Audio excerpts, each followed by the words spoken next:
Sa isang pahayag ay sinabi daw po ni Albay 1st District Congressman Excel Lagman, okay, na naipadala na daw po ng House Committee on at Secretary House Secretary General. Si Reggie, tawag namin niya si Reggie Velasco, kay Senate President Chis Escudero ang House Bill number 9349 o yung tinatawag na aprobado ng absolute divorce bill ng Kongreso. Ayan, tingnan natin. Tapos na ho sa Kongreso Approve sa Kongreso Tingnan natin sa Senado. Yung mga congressman, hindi yata takot sa asawa. Inapprove ba nila ang divorce Ay, mga senador. Kayo mga senador, takot ba kayo sa asawa niyo? Baka guilty kayo.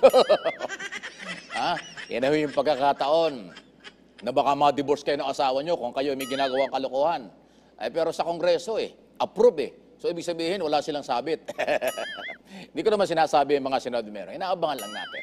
Kasi kaya ko binabanggit ito, yung initial survey sa Senado, abantay ka muna, majority ayaw ng divorce. Karamihan yung mga artistang senador ayaw ng divorce. Bakit? Bakit ayaw nyo? May karapatan naman po yung bugbog sarado. May karapatan naman po yung lalaking binubugbog ng asawa. Akala ba ninyo, yung babae lang ang binubugbog ng asawa nila? Hindi. May mga lalaking binubugbog din ng asawa nila. Para naman makalaya. Total, araw ng kalayaan. Palayain natin sa madilim na sitwasyon yung mga nag-aaway madalas kaysa matinong araw. Di ba? Yan po ay divorce bill. Legal na paghihiwalay. Meron kasi tayong batas tungkol sa annulment. Pero masyadong magastos at matagal. Balita ko, ang annulment, gumagastos yata ng mga 300,000 Sipin mo, makikipaghiwalay ka lang.